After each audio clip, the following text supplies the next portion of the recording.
Assalamualaikum warahmatullahi wabarakatuh. Filsafat, epistemologi. Saya nggak perlu mendefinisikan, ya kalian pasti tahu epistemologi itu epistem, tulisan model Yunaninya seperti itu. Itu ya bacanya epistem. Apalin aja cara nulisnya nanti. Kapan-kapan kalau kamu ditanya orang nulis yang versi Yunaninya itu kelihatan gaya. Kadang-kadang orang kan gitu, versi gayanya yang dihafalkan. Epistem itu pengetahuan, loginya ya logos. Tidak perlu dibahas apa itu logos, kalian pasti sudah paham. Jadi logos itu definisi harfiahnya lebih ke sistemasi secara rasional, kajian tentang, pemahaman tentang, itu definisi harfiahnya logos. Maka semua ilmu yang sudah mapan itu biasanya belakangnya ada logosnya. Biologi, antropologi, sosiologi, ya. Jadi epistemologi itu salah satu cabang filsafat yang dibahas adalah pengetahuan. Sehingga orang menyebutnya sering-sering filsafat pengetahuan, teori pengetahuan. Hidup kita sangat tergantung dengan yang namanya pengetahuan. Coba semua pengetahuan yang ada di kepalamu itu dibuang, kamu akan kembali jadi bayi lagi. Apapun itu tergantung pada pengetahuan. Kamu tidak akan bisa lepas dari pengetahuan. Maka pengetahuan itu urgent. Tidak boleh orang kemudian bilang tidak penting, yang penting uang, yang penting tidak ada. Yang nomor satu penting kalau di sini adalah pengetahuan. Uangmu banyak tapi pengetahuannya nol, ya buat apa? Anak kecil itu kamu kasih uang 1 miliar, sekardus itu paling dibuat mainan. Anakku dikasih uang 100.000 deh bingung. Buat ayah aja, saya yang 2.000 aja buat kuliah. Ya kan, pengetahuannya belum nyampe. Coba dia pengetahuannya nyampe, sudah ada data baru yang namanya pengetahuan. Mungkin dia senang 100.000 itu berarti 2.000 kali sekian. Dan bisa kalau beli jajan bisa dapat banyak. Tapi pengetahuannya baru sebatas 2.000 yang bisa beli jajan. Kalau 100.000 tidak pernah ada orang beli kerupuk 100.000 misalnya. Itu terbatas pengetahuan. Maka dia dianggap penting. Apapun itu coba dicek. Kamu cek sendiri ke dalam pikiran. Pikiran itu isinya kan konstruksi pengetahuan-pengetahuan. Bedanya orang pintar dan orang bodoh itu kan cuma di koleksi pengetahuannya. Makin banyak koleksi pengetahuan di kepalamu, kamu akan semakin pintar. Semakin sedikit koleksi pengetahuanmu, kamu semakin kendor kalau bahasa namanya. Jadi maka ada cabang filsafat khusus namanya pengetahuan. Nyawanya filsafat itu pengetahuan. Berpikir itu kan mencari korelasi, mencari gabungan, mencari bandingan. Itu antar data yang namanya pengetahuan yang ada di kepalamu. Maka filsafat membahas itu, namanya epistemologi. Problem-problemnya epistemologi yang ditanyakan pertama oleh epistemologi adalah apakah manusia bisa, mampu mengetahui hakikat benar tidak salahnya pengetahuan. Kamu tahu 1 tambah 1 2. Kira-kira caramu menguji apakah benar sih 1 tambah 1 2 itu kayak gimana? Itu dibahas oleh epistemologi.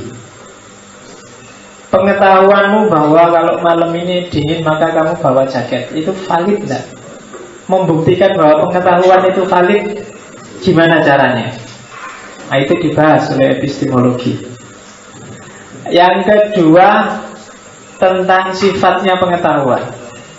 Apakah pengetahuan itu sama dengan sesuatu yang mungkin atau sesuatu yang pasti atau sesuatu, itu dibahas oleh epistemologi. Jadi pengetahuan itu sama tidak sih dengan keyakinan? Kalau kamu yakin bahwa uji Ustaz Jeffrey itu masuk surga, kamu kan yakin itu masuk surga kan? Katanya masuk surga karena yang doain banyak. Itu sama nggak dengan pengetahuan? Atau beda keyakinan sama pengetahuan itu? Kalau keyakinan itu ya belum barang yang nggak pasti tapi diyakini Pak. Sementara kalau pengetahuan itu sudah tahu benar. Atau gimana? Nah, itu dibahas oleh epistemologi. Kemudian dengan cara apa kita tahu? Itu juga dibahas. Karena sumber pengetahuan banyak. Nanti harus dipilih mana yang valid, mana yang enggak. Kadang dalam kondisi tertentu sesuatu lebih valid, tapi dalam kondisi lain sesuatu tadi nggak valid, harus pakai sesuatu yang lain. Itu dibahas.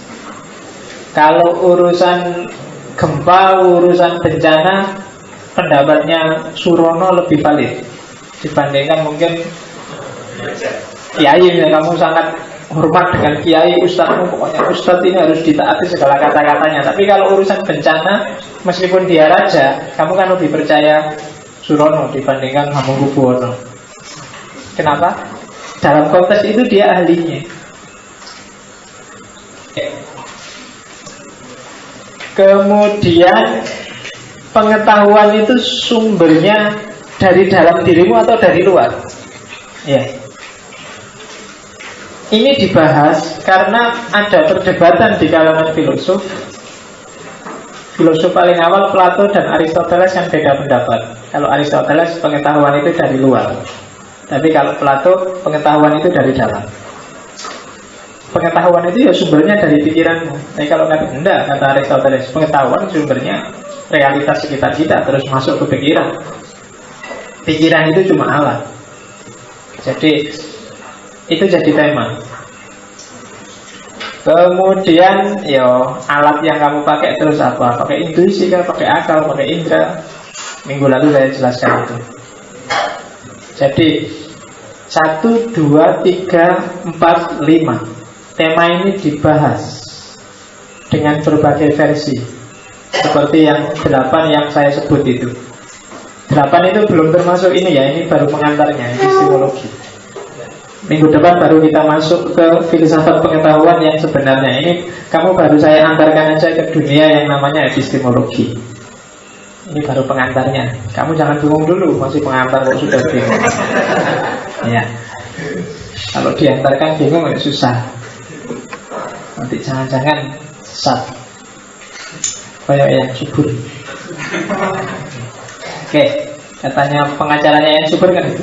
Tidak ada fatwa MUI yang bilang yang subur itu sesat, hanya dianggap menyimpang. Yo sing waras ngalah.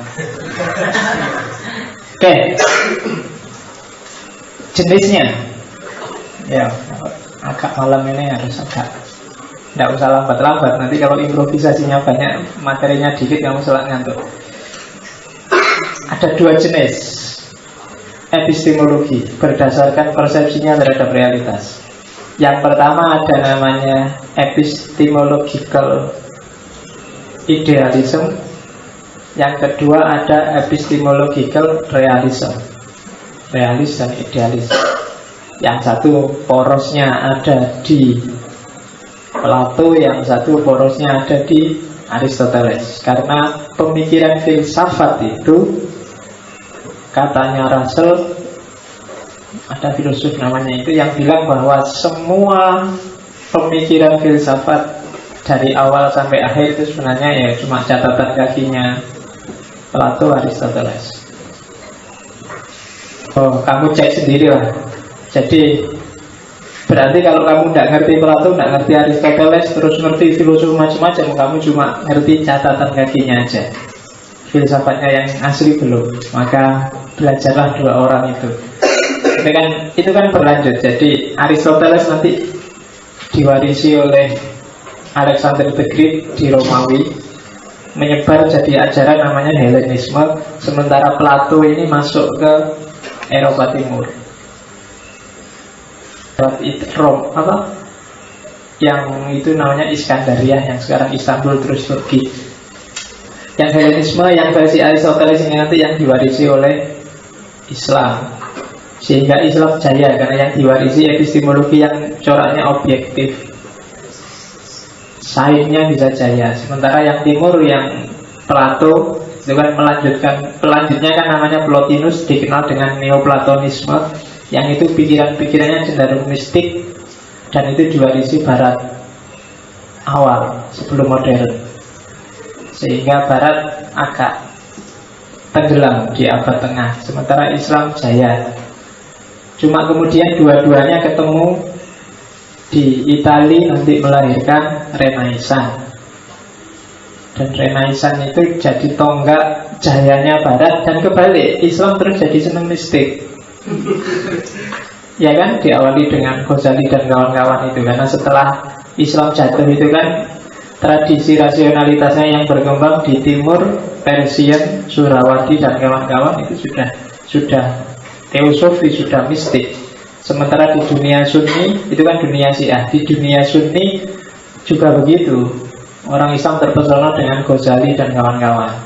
Ghazali yang anti filsafat, meskipun cara dia anti sangat filosofis. Iya, tidak apa-apa. Cuma akhirnya yang subur di Islam kan tradisi-tradisi toreko, tradisi-tradisi sufi, ulama, kiai, wali, itu kan yang rankingnya tinggi. Sementara ilmuwan rankingnya di bawah. Ilmu paling tinggi adalah ilmu tentang Al-Quran, kan gitu. Beberapa ulama kan gitu. Jadi ilmunya di ranking. Jadi yang kayak kamu ini belajar filsafat itu ilmu ranking bawah. Karena ilmu yang ranking tinggi itu ilmu agama. Nanti saya baru penelitian tentang Imam Mahdi yang jagoan sepanjang sejarah Islam. Kemarin baru meneliti tentang seorang Imam Mahdi namanya Syukri Mustafa, yang ini menginspirasi nanti melahirkan Al-Qaeda dari Mesir. Gerakannya namanya gerakan Takfir wal Hijrah. Coba dicari nama itu. Saya baru nulis tentang imam-imam, baru dapat 50% tentang orang ini. Tapi dia luar biasa konservatifnya. Sekolah nggak boleh, nggak penting. Belajar nulis sama membaca itu bid'ah. Nabi itu ummi aja bisa jadi nabi. Iya kan, nggak bisa baca. Kalau kamu bisa baca, bisa nulis, itu merusak pikiranmu. Ya kan, gara-gara bisa ngenet, bisa nulis, bisa baca, itu kan kamu terkontaminasi macam-macam. Coba kamu nggak macam-macam, pikiranmu bersih, nggak ada isinya apa-apa. Iya, cari. Nanti kalau survei-survei di internet, cari namanya Syukri Mustafa. Saya mau membahas 5 orang Imam Mahdi yang luar biasa. Yang pertama Ibnu Tumad dari Maroko, itu yang dia berhasil mendirikan dinasti. Terus Mahdi Sudan dari Sudan, Ahmad Muhammad, dia yang bisa mengalahkan Inggris di Sudan. Kemudian jangan lupa Mirza Ghulam Ahmad di India, yang sampai sekarang bikin kamu pusing. Ya. Kemudian ini yang berhasil menaklukkan Masjidil Haram 2 minggu. Arab dan sekutunya termasuk Perancis, Amerika tidak bisa menaklukkan dia karena dia menghegemoni Masjidil Haram, ditutup, pokoknya disandra, termasuk jamaah haji di sana tahun 79. Namanya Muhammad bin Abdullah Al-Qahtani. Jadi ngaku Imam Mahdi, kemudian Masjidil Haram tapi kemudian dibasmi oleh pasukan Arab secara brutal sehingga ratusan orang tewas hari itu. Dan banjir darah di Mekah, di Masjidil Haram. Itu Muhammad bin Abdullah Al-Qahtani. Ada yang nulis, peneliti dari Perancis, diterbitkan, cari buku yang judulnya Kudeta Mekah. Yang terakhir yang saya teliti adalah Pangeran Diponegoro. Dia juga, jangan salah, dia juga mengaku Imam Mahdi. Itu yang bikin terakhir-terakhir Kiai Mojo itu tidak mau lagi mendukung Pangeran Diponegoro karena dia sibuk dengan klaim Imam Mahdinya. Perang Jawa. Itu menarik. Oke, sampai dia tiba-tiba ngomong Imam Mahdi. Cerita aja. Nanti kalau ada waktu kita bikin forum membahas Imam Mahdi itu. Ya. Iya, sebenarnya draft buku hasil penelitian cuma baru selesai 50%. Nanti kalau sudah jadi bukunya kita telaah bareng-bareng. Epistemologi subjektif sama objektif. Ini sebenarnya saingan antara idealisme dengan realisme. Nanti dalam perkembangannya ada aliran namanya realisme, tandingannya adalah fenomenalisme sebagai kelanjutan dari idealisme, subjektivisme.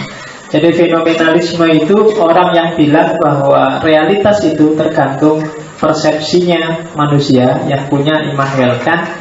Kalau realisme itu, realitas itu eksis tanpa tergantung oleh persepsinya manusia. Contoh paling gampangnya begini. Masjid Jenderal Sudirman ini, kalau orang sedunia nggak ada yang tahu bahwa ada Masjid Jenderal Sudirman, masjid itu ada nggak? Orang sedunia nggak ada yang tahu loh. Masjid itu ada nggak? Atau nek masjid bikinan ya, Candi Borobudur aja wis. Candi Borobudur itu kalau orang sedunia nggak ada yang tahu. Dulu kan nggak ada yang tahu, kan dia ditemukan tahun berapa cuma. Itu ada nggak Candi Borobudur itu? Ya kamu bilang ada karena kamu sudah ngerti ya. Tahu kan? Ini orang sedunia nggak ada yang tahu. Ada nggak? Kamu sekarang ngeyel ada. Atau kalau saya bilang ini, di bawah ruang kelas ini ada candi besar terbuat dari emas. Kamu bilang ada nggak? Nggak ada. Persis. Seandainya Candi Borobudur belum ditemukan, saya ngomong di Magelang itu ada candi besar yang besarnya luar biasa, kamu nggak akan percaya. Nggak ada, Pak. Sama kayak candi di bawah saya bilang nggak ada, Pak.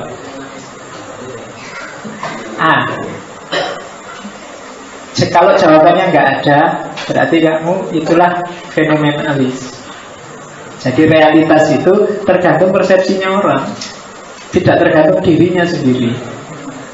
Tapi kelompok realis, dia akan bilang ada. Yo, tidak masalah, belum ketemu, tapi hakikatnya dia ada. Nah, itu namanya kelompok realis. Sementara kelompok fenomenal, ya kamu ngeyel bilang gitu karena kamu sudah tahu dia ada. Coba belum ada, kamu nggak akan ngomong gitu. Itu namanya fenomenalis. Jadi persepsi. Tuh. Teh ini manis nggak? Nggak tahu, karena belum kamu persepsi, ya kan? Masih panas, nggak jadi. Berarti kita semua nggak tahu apakah teh ini manis apa enggak. Manisnya teh itu tergantung persepsimu juga kan, tergantung penyerapanmu juga kan. Kamu yang terbiasa manis sekali, mungkin sudah kasih gula pun kurang manis, kan mesti gitu. Atau kamu yang tidak suka manis, maka ini sudah terlalu manis. Tidak sekedar manis, tapi sudah terlalu manis. Itu maka kebenaran realitas itu tergantung persepsimu. Kajian kayak gini ini bermanfaat nggak bagi kamu? Ya kan? Bagi yang tidak suka filsafat, buang-buang waktu, sia-sia. Jangan-jangan kamu sedang sesat ini belajar filsafat. Bisa jadi gitu. Kenapa? Ya persepsi. Jadi realitas itu tidak pernah bebas dari persepsi. Itu yang nanti oleh Immanuel Kant das Ding an sich. Nanti tak kasih ilmu satu aja biar gak bingung. Das Ding an sich itu realitas apa adanya. Itu tidak pernah bisa kamu temukan. Kenapa? Karena apa adanya itu tidak ada. Yang ada ya realitas. Ketika kamu sudah melihat ini, memahami ini, berarti dia sudah tidak apa adanya lagi. Sudah menurut kamu. Saya ingin jujur ngomong apa adanya. Itu sebenarnya nggak ngomong apa adanya. Itu sudah persepsimu, gitu loh. Jadi kalau ada temenmu, aku jujur ya mau bilang, ini apa adanya tentang kamu. Itu sebenarnya bukan apa adanya. Kamu versinya dia. Jadi das Ding an sich, barang apa adanya itu nggak mungkin bisa diakses. Ketika sudah bersentuhan dengan manusia, dia sudah jadi fenomena. Dia sudah jadi barang sesuai versimu. Oke. Jadi yang fenomena itu berarti paradigmanya subjektivisme, tapi yang realis itu objektivisme. Jadi objeknya bisa independen, tapi nggak subjektif, objek nggak bisa independen. Jenis nanti ide-ide epistemologi akan bulat di antara dua itu. Ada yang punya persepsi subjektif, ada yang punya persepsi objektif. Nanti kita lihat. Objek pengetahuan